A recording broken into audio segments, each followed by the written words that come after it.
नमस्कार, मैं प्रमोद नारायण मिश्र पुनः आप दर्शकों के सम्मुख हूँ। जनक पानी टंकी चौक स्थित जनक आयुर्वेद अनुसंधान संस्थान एवं चिकित्सा केंद्र में डॉक्टर ललन तिवारी वैद्य जी के साथ। वैद्य जी, काला जार क्या होता है? सारे दर्शकों को नमस्कार, आपके टीम को भी धन्यवाद। तो आपके प्रश्न से ही अर्थ निकल रहा है।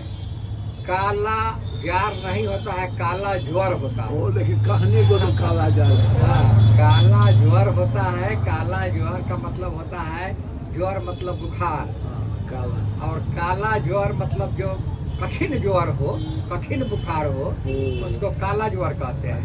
उसके साथ साथ इसलिए भी काला ज्वर कहा जाता है कि रोगी का पूरा शरीर हो जाता है जामुन के तरह काला। अच्छा। पके हुए जामुन के तरह काला हो जाता है। उसका कारण भी होता है मच्छर के काटना। क्या कौन मच्छर होता है? उसका मच्छर होता है एक बालू के कलर का। तो आप ये जानते होइएगा कि दाहिने साइड में रिब्स के नीचे यहाँ लीवर है, और ठीक इसके अपोजिट साइड में ये स्प्लीन है, जिसको पिलीहा भी कहा जा सकता है। तो जब किसी को काला मच्छर काटता है, काला जर होता है, तो ये स्प्लीन बढ़ जाता है। स्प्लीन को रहना चाहिए रिब्स के बराबर। तो जब एक उंगली नीचे चलाता है बढ़ के, तो 1 फिंगर कहते हैं, 2 फिंगर कहते हैं, 3 फिंगर होता है, 4 फिंगर होता है, और 4 फिंगर से अधिक जब हो जाता है तब वो खतरनाक हो जाता है, जानलेवा हो जाता है। तो रोगी को ऐसे तो एल्डिहाइड टेस्ट करा करके देखा जाता है कि पॉजिटिव है कि निगेटिव है, लेकिन हम लोग तो टेस्ट कराए, एल्डिहाइड टेस्ट, ब्लड टेस्ट कराने के पहले पेशेंट को चित्ते सुता देते हैं। पेट पर ऐसे हाथ रखते हैं, आप यदि कहिए तो हाथ रख के बता देते हैं। ऐसे हाथ रखते हैं और 5 उंगली दबाते हैं। इससे ये पता चल जाता है कि स्प्लीन कहाँ तक आया है, उससे कितना फिंगर बढ़ा हुआ है, तो उससे ये पता चल जाता है। और ये तो हो गया। हाँ, और रोगी को हर दिन एक निश्चित समय पर ठंडा दे के बुखार आ जाता है। धीरे धीरे वो कमज़ोर होता चला जाता है और बहुत कपकपी का बुखार होता है।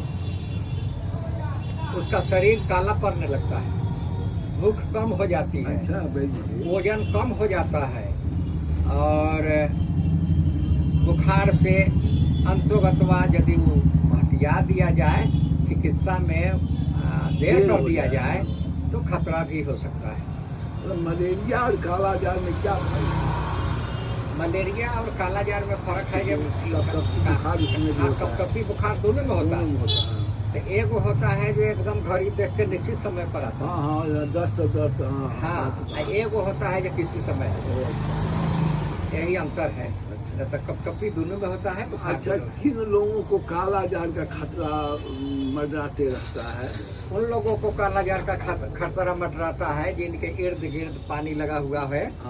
उस पर मच्छर का प्रजनन होता है, और चाहे कोना सानी में मच्छर है, वो बहुत दिन से अपना उसमें घर बना लिया है, प्रजनन कर रहा है, तो वो मच्छर काटने से काला जार हो जाता है। वही मच्छर काटने से मलेरिया होता है, मच्छर काटने से मलेरिया होता है। लोगों को मैंने आसपास के जो जमे हुए नहीं रहने देना चाहिए। पानी नहीं रहने देना चाहिए कहीं भी। हाँ, स्वच्छ रखना चाहिए, आसपास का वातावरण स्वच्छ रखना चाहिए। उस मच्छर का जन्म पानी से ही होता है। तो बहुत बड़ी बात आपने कह दी। और शुरुआती जिसको हो, उसके लिए क्या परहेज है? अगर शुरुआती दौर में कोई आपके पास आवे, शुरू है, तो तब तो उसको हरसिंहार, कंधे बोले तो सही। पारिजात का पत्ता, सिंगार, उसको हरसिंहार भी कहते हैं। फूल उसका बहुत सुंदर है। हाँ, तो उसका काढ़ा बना करके, मान लिया कि 1 लीटर बनाना है तो 21 पत्ती का पत्ता, पारिजात का 21 गो पत्ती आ 11 गो तो काली मिर्च अच्छा, पीस करके 4 लीटर पानी में रख के घोर दीजिए। मन करे तो उसमें गुड़ भी डाल सकते हैं थोड़ा स्वाद के लिए, तो गुड़ भी डाल सकते हैं। और उसको तसला में उबालिए। जब 4 लीटर पानी जल के 1 लीटर बच जाता है तो उसको एक बोतल में रख लीजिए और एक बोतल में 1 ग्राम केसर डाल दीजिए और उसको खूब खिला दीजिए। सिंपली एज के अनुसार, बच्चा है तो 1 चम्मच, किशोरावस्था में है तो 2 चम्मच, वयस्क है तो 3 चम्मच, 3 चम्मच 3 बार पिलाइए तो वो उतना ही से ठीक हो जाएगा। बहुत अच्छी। यदि बढ़ जाता है तब तो आपको डिब्बा नेट का इंजेक्शन लेने तक का नौबत आ जाता है और जान भी चली जाती है। जान भी जा सकती है। तो दर्शकों, आपने सुना जिसे हम लोग काला जार कहते हैं, एक्चुअली वो काला ज्वर है। ज्वर है। आयुर्वेद में भी कुछ जानकारी ले लीजिए।